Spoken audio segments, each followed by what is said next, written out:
When I moved into my neighborhood, many of the houses nearby were still being built. In particular, I witnessed the construction of a new house on the plot directly behind mine. Fascinating. In a few months, a flat piece of land transforms into a full, magnificent structure. Since then, the house has switched hands several times, with old owners moving out and new ones moving in. Looking at it now, I realize that the United States, as a nation, is very similar to that house, and the original builders, our founding fathers, were some of the best architects the world has ever seen. Because for over 225 years, the house that they built, the United States of America, having weathered many storms and exchanging hands from old owners to new ones several times, still stands today, while those around it have been demolished and rebuilt over and over again. The key to the stability of any house, as our founders well knew, is a strong foundation, the foundation we know as the United States Constitution. Like any strong foundation, the Constitution supports the structure built on top of it. But also, like any foundation, the Constitution is susceptible to the forces of time, nature, and man himself.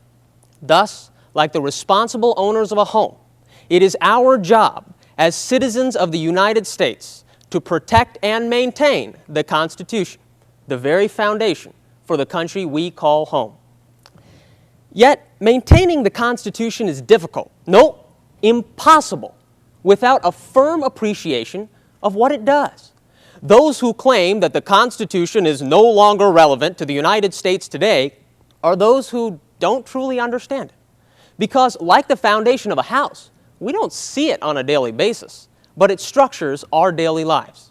For example, the hard work and ingenuity of American artists and scientists are envied across the world, and their efforts are protected by the Constitution, which grants Congress the power to secure for authors and inventors the exclusive right to their respective writings and discoveries.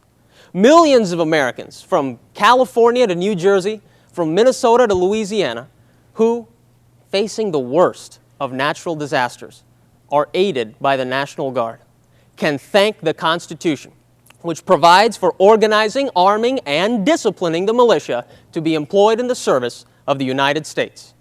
And every citizen who relies on the strength and integrity of the American dollar should know those famous words that the government may coin money and regulate the value thereof. These three examples from Article 1, Section 8, barely scratch the surface of the Constitution. This document, written so long ago, shapes our daily lives. As Senator Henry Clay so eloquently put it, the Constitution of the 13 states was made, not merely for the generation that then existed, but for posterity, unlimited, undefined, permanent, and perpetual. Our founding fathers built the Constitution to meet the needs of a changing America, but even they, in all their wisdom, could not foresee the transition from 13 disjointed colonies to 50 strong states that together form the most powerful nation on earth. And as we continue to build upon and expand this great house, we must also strengthen the base that supports it. But why, you may ask, does this responsibility fall on us? Why can't our government, so carefully and intricately formed by the words in the Constitution, handle this task on its own? True, those in power sometimes unselfishly advance the principles of our nation's founding document. From the president, who limited his own power by serving only 2 terms, to the Congress that extended suffrage to all Americans. However, at times, such as the forced internment of Japanese Americans during World War II, the abuse of authority does not yield to separation of powers, checks and balances, or any other constitutional safeguard. In February of 1942, following the devastating attack on Pearl Harbor, the executive branch issued Order 9066, calling for military areas from which any or all people may be detained. The legislative branch joined a month later with Public Law 503, making it a crime to violate the executive order. And to complete this trifecta, the judicial branch ruled in the Hirabayashi and Korematsu cases that this forced internment was, in fact, constitutional. Without a trial, without due process of law, all three branches of government incarcerated over 122,000 people, most of whom were American citizens. Thomas Jefferson once wrote, "I know no safe depository of the ultimate power of the society but the people themselves." Yet, our responsibilities as citizens aren't some arbitrary obligations on a piece of paper.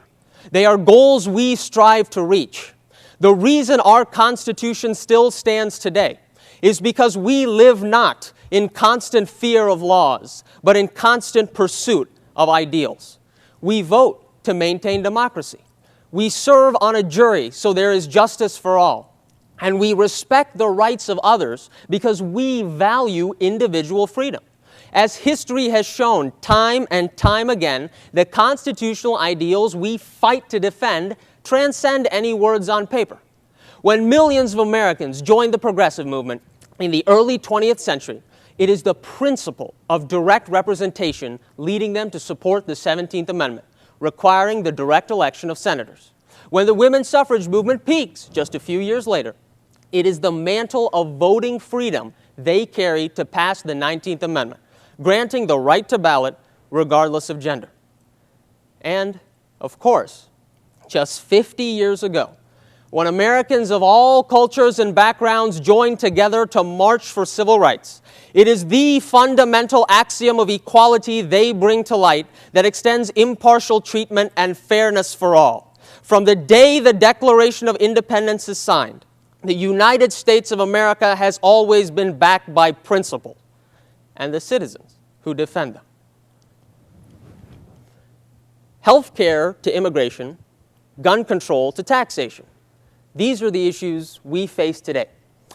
It may seem like conflict is a sign of weakness, of erosion and decay in this aging foundation.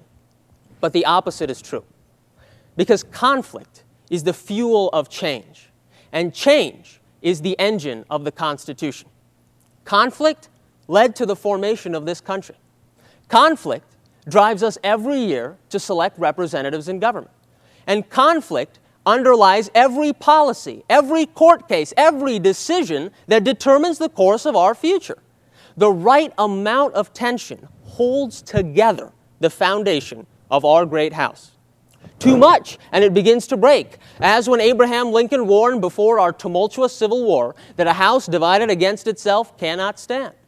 Too little tension, and it becomes weak, as was the case during Gilded Age America, when one-party rule was destabilized by a powerless presidency and a corrupt Congress. And who better to maintain this delicate balance than the American citizen? For the job of a citizen is not a passive, but an active one. It isn't enough that we merely know the Constitution, that we can memorize and recite some words in every article. We must understand them, apply them, defend them.